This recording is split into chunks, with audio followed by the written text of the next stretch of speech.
Good morning, everybody. Pyramid Whale again. I haven't done a video in a while. Pyramid Whale with Wet Moped Racing. Here in beautiful Rhode Island. It's getting cold, people. It's getting cold. It's been a while since I've done a video. I've been having some stuff going on in my life lately that's prevented me from doing it. And got some good news this morning, so I felt up to making a video about this bike I've been working on. Now, some of you will recognize this. It's a Batavus, but it's actually a French beauty. It's a 103, baby. Now, we know from the VIN, if I can get in here, that this is a Batavus Grand Prix. I got this from a very good friend of mine, John, in Connecticut, and he had used this about, I think, almost 10 years ago as his GP race bike.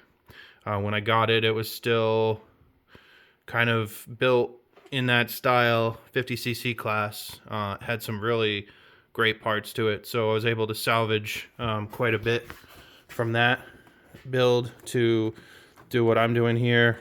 Did a nice new paint job, which I'm really happy with how this came out. I think it looks great. And a friend of mine made me these Peugeot decals 2 years ago, or a year ago. A friend of mine, Lindsay, she's a graphic designer, and she made these for me, and I just finally got an opportunity to use them, so happy about that. Now, like I said, when I got this, it was a GP race bike, so it actually had what I utilized from that build was, I was lucky that it had this Doppler pipe.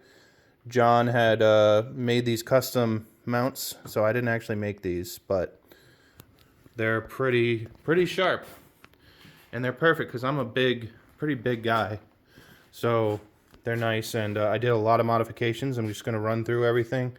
I also used the engine case from, it's a Polini engine case, and the 21 millimeter PHBG that's down in there, with the reed block from that engine case.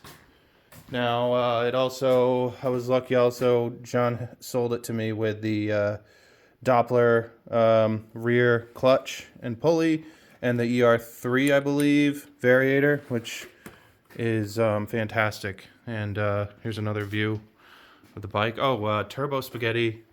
I posted these in another video at one point. He made me these grips, and I think they just worked out really nicely with the colorway. So we'll talk about, what I've done here. Obviously, this is wet Moped Racing, so we liquid cool. And what I did here is I actually used a Hobbit 46 millimeter liquid cooled head from Treats, and I machined it to work with the stud pattern for 103. Contrary to what some people have experienced, I did not break through the walls into the liquid channel. So, sorry, I'm just trying to take this off and get a better view in here. I just cleaned up the variator and the pulley. I didn't really do anything to those. There, you get a better view now of what's going on in here. So, we did an LED conversion for the lighting.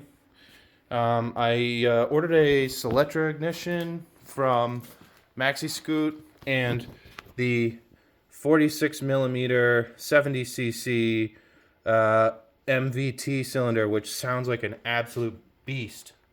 I don't know what horsepower it makes, but the transfers and everything are just pretty incredible. My friend Sam was actually the one who told me that this even existed, because I've kind of been out of the 103 game for a while. But yeah, we did the MVT digital ignition, and something to be said for the MVT quality. I gotta say, it's up and coming maybe, but they are great. And then I use these on pretty much all my bikes. It's the 103 SPX radiator, great size, great for mopeds. Did an LED light in the rear here, and inside of the housing in here. There is the battery. Let's see if I can get it open. Yep. You take the seat off. There's the gas, and there's my battery, which is actually just Velcroed in there, which is nice. Key turns on the LEDs. And so we've got dual switch. This is actually the original key, I believe, and ignition. 60-mile-an-hour speedo. That does work, which is cool. I was able to make all this fit on EBRs for 103. Doing some, you know, non-savory things to the triple tree, but you know, it works, and I feel comfortable with it. I feel safe, and I think that they worked out really nicely. As you can see, we're going to be a little bit lower in the rear. This was about, these are, can't remember exactly what size these are, but I had to flip them upside down for clearance. And they are maxed out in terms of how much play I've got in the threading here.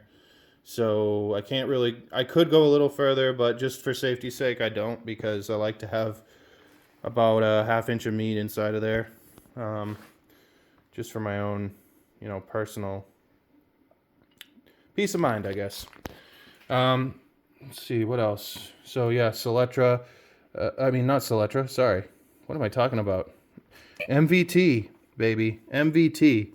And the MVT cylinder, the Hobbit head, 21 PHBG, which I got a 95 jet in there. I think that's a little bit rich for this. And I'll talk briefly about what I've done here with the dual launch levers. So in the French bike world, a launch lever allows you to control your variation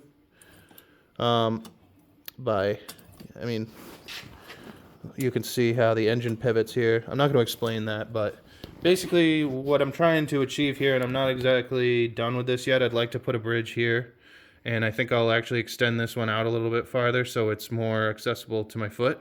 The idea is to use this lever to prevent variation, and then this lever, use this lever to pull variation, so I can stick my foot under here if I want to variate and push up, and then the rear launch lever is going to be to prevent my variation. So I put my heel here and stop the bike from variating, which is going to work out nice for me.